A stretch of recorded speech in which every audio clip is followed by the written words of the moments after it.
Hello friends, स्वागत है आप सभी का आपके अपने इस YouTube channel Aryan study point में। ठीक है, आज मैं दोस्तों आप लोगों को क्लास 10th का मैथमेटिक्स है जो कि चैप्टर 3 है, दो चरों वाले रैखिक समीकरण लीनियर इक्वेशन इनटू वेरिएबल। ठीक है, आज मैं आप लोगों को टीच करूंगा। ये देखिए मेरा कोचिंग क्लास है, ठीक है, जो कि आर्यन कोचिंग सेंटर के नाम से है। हमारे बच्चे पढ़ भी रहे हैं, ठीक है, और आप लोग भी पढ़िए दोनों तरफ से, है ना। चलिए अब मैं क्या करूंगा, आप लोगों को केवल समीकरण बना के दूंगा, ठीक है, क्योंकि जो प्रश्न नंबर 4 का फर्स्ट सेकंड था मैंने उसका भी जो कि समीकरण भी बनाया, हल भी किया, पूरा डिटेल में दिया है। मैं ये चाहता हूं कि आपको केवल समीकरण बनाकर दे दूं, आप उसको हल करिए, हल करके कमेंट के माध्यम से आप मुझे उसका आंसर बताइए, या फिर कोई प्रॉब्लम रहता है तो आप कमेंट करके क्वेश्चन कर लीजिएगा, मैं उसको पूरा पुनः डिटेल में वीडियो बनाकर शेयर कर दूंगा। ठीक है, लेकिन प्लीज अगर आपने अभी तक हमारे चैनल को लाइक, सब्सक्राइब या शेयर नहीं किया है तो प्लीज शेयर, सब्सक्राइब और लाइक जरूर करें। ठीक है, प्रश्न नंबर 3 है चौथे का, जो कि एक्सरसाइज 3.5 आप देख रहे हैं।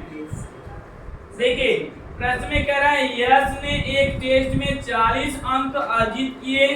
जब उसे प्रत्येक सही उत्तर पर 3 अंक मिले तथा अशुद्ध उत्तर पर 1 अंक की कटौती की गई, यदि उसे सही उत्तर पर 4 अंक मिलते हैं तथा अशुद्ध उत्तर पर 2 अंक कटते हैं तो यश 50 अंक अर्जित करता है। टेस्ट में कितने प्रश्न थे, है ना। टेस्ट में कह रहा है कुल कितने प्रश्न थे, आपसे कुल प्रश्न पूछा जा रहा है। ठीक है, तो मैं यहां से करता हूं, मान लेता हूं क्या कि माना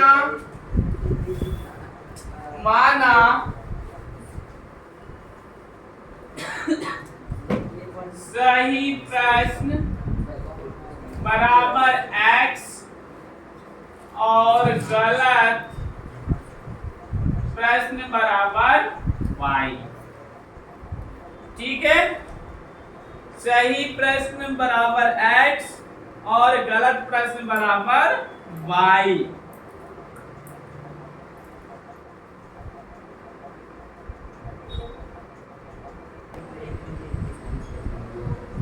ठीक है, तो आगे क्या होगा मेरे दोस्तों, प्रश्न में कह रहा, अब लिखेंगे प्रश्नानुसार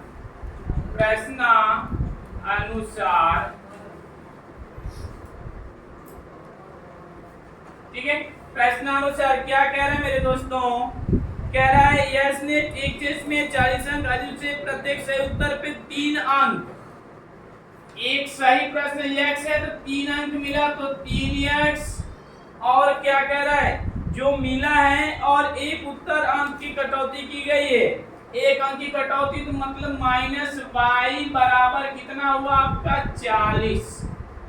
ठीक है, ये समीकरण 1 हो गया। फिर आगे क्या कह रहा मेरे दोस्तों, पुनः कि यदि सही उत्तर पर 4 अंक मिलते हैं तथा अशुद्ध पर 2 अंक कटते हैं तो 50 अंक प्राप्त करता है। मतलब पुनः प्रश्नानुसार क्या कर रहा है कि 4 अंक मिलते हैं और 2 अंक माइनस होते हैं, तब पर भी इसको 50 नंबर मिलते हैं। ठीक है, जब एक सही प्रश्न पे 4 अंक मिलते हैं और गलत पे 2 अंक कटते हैं तो कितना मिलता है 50। ये दोनों समीकरण बन गए। आप इन दोनों समीकरणों को क्या करेंगे, बीजीय गुणनखंड विधि से हल करके आप लोग कमेंट के माध्यम से हमें आंसर बताएंगे। ठीक है, चलिए हम चलते हैं प्रश्न नंबर 4 पे, हमें केवल समीकरण बनाना है। ठीक है, अब आगे प्रश्न नंबर 4 में क्या कह रहा है कि एक राजमार्ग पर 2 स्थान A और B 100 किमी की दूरी पर हैं। एक कार A से तथा दूसरी कार B से एक ही समय चलना प्रारंभ करती हैं। यदि ये कारें भिन्न भिन्न चालों से एक ही दिशा में चलती हैं तो वे 5 घंटे पश्चात मिलती हैं। यदि वे विपरीत दिशा में चलती हैं तो 1 घंटे के पश्चात मिलती हैं। दोनों कारों की चाल ज्ञात कीजिए। देखिए सिंपल सा है, आपका दो चरों वाला रैखिक समीकरण है। हम लिखेंगे कि माना कार ए की चाल बराबर कितना है, x किमी पर हावर्स, और कार बी की चाल बराबर y किमी पर हावर्स। ठीक है, जब देखिए विपरीत दिशा में चलता है तो क्या होता है, जुड़ जाता है, और समान दिशाओं में रहते हैं तो क्या होता है, घट जाता है। तो अब यहां से क्या कह रहा है, पहला कि A और B 100 किमी की दूरी पर हैं। एक कार A से तथा दूसरी कार B से एक ही समय चलना प्रारंभ करती हैं। ये कारें भिन्न भिन्न चालों से एक ही दिशा में चलती हैं। तो दोनों एक ही दिशा में आ रहे हैं। तो जब एक ही दिशा में आते हैं तो क्या कर रहा है कि तो वे 5 घंटे पश्चात मिलती हैं। अच्छा, तो ये मान लीजिए बिंदु ये A है और ये B है। ठीक है, कार A जो है इधर चल रही है और समान दिशा में, क्या कर रहे हैं मेरे दोस्तों, भिन्न भिन्न चालों से एक ही दिशा में, मतलब एक ही दिशा का मीन्स क्या हुआ, एक इधर जाएगा एक इधर आएगा तो विपरीत हो जाएगा।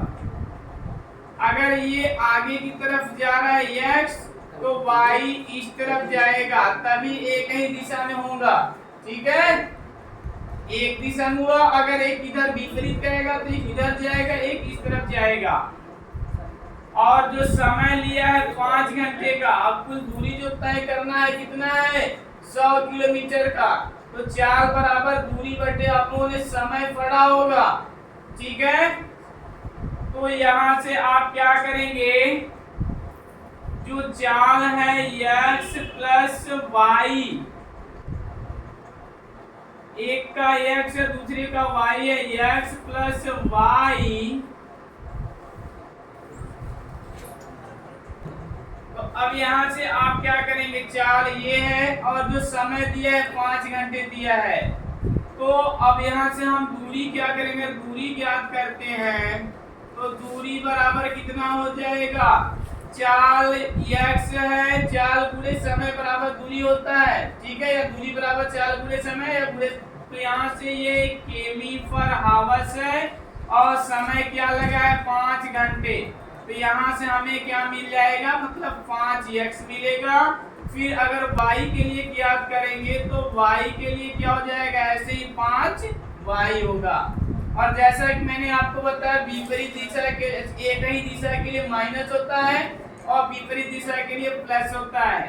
तो यहाँ से 5x minus 5y equal to 100, क्योंकि दोनों के बीच की जो दूरी है 100 किमी है, तो यहाँ से 5 कॉमन लेंगे तो x माइनस वाई बराबर 75 करेंगे, बटे 5 होगा, भाग देंगे 20 होगा, समीकरण 1 हो गया।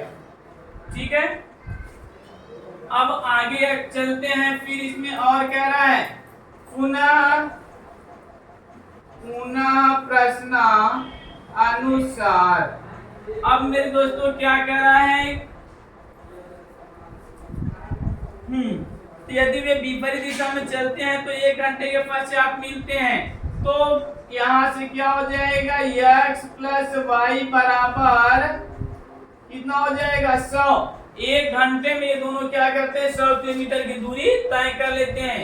जब विपरीत का मतलब ये y वाला इधर चलेगा, ये x वाला इधर आएगा। ठीक है, और उसके बाद क्या होगा, जब यहाँ से समान दिशा में है तो इधर जाएगा, तो ये x प्लस वाई बराबर 100, ये समीकरण 2 हो गया। ठीक है, अब आगे आप क्या करेंगे, इन दोनों समीकरणों को पद्य गुणनखंड विधि से हल कर लीजिएगा। ठीक है, चलिए अब आगे बढ़ते हैं प्रश्न नंबर 5 में। देखिए मैंने केवल समीकरण बनाने के लिए बोला है ना, समीकरण बना दे रहा हूं, बाकी हल आप करना है आपको। आगे जो 5वां प्रश्न है, एक आयत का क्षेत्रफल 9 वर्ग इकाई कम हो जाता है यदि उसकी लंबाई 5 इकाई कम कर दी जाती है और चौड़ाई 3 इकाई बढ़ा दी जाती है। तो हम यहाँ से मान लेते हैं कि माना, ठीक है, क्या लिखेंगे, माना वर्ग है कि आयत दोस्तों, आयत, माना आयत की लंबाई बराबर x और चौड़ाई बराबर y। हमने मान लिया कि जो आयत है उसकी लंबाई x है और चौड़ाई y है। आगे क्या कह रहा है मेरे दोस्तों कि क्षेत्रफल 9 वर्ग इकाई कम हो जाता है यदि उसकी लंबाई 5 इकाई कम कर दी जाती तथा चौड़ाई 3 इकाई बढ़ा दी जाती है। मतलब लंबाई में क्या करना है, 5 कम करना है, तो x माइनस 5, लंबाई में 5 कम कर दिया गया और प्रश्न में क्या करा है, लंबाई में कम कर दी जाती है तथा चौड़ाई भी बढ़ा दी जाती है और y में 3 बढ़ा दिया जाता है।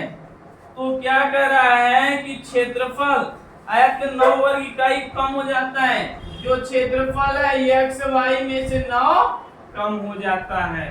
ठीक है, अब इसको हल करेंगे तो क्या मिलेगा, x y और यहाँ से माइनस प्लस ये प्लस प्लस 3x, ठीक है, फिर इसको गुणा करेंगे माइनस 5y, यहाँ से माइनस 5 15 बराबर x y माइनस 9। ये x y से x y कट जाएगा, 3x माइनस 5y बराबर, इसको पक्षांतर करेंगे, 15 क्या है माइनस में, इधर प्लस में माइनस 9 है, तो 3x माइनस 5y बराबर 9 से 15 तक है। समीकरण क्या हो जाएगा, 1।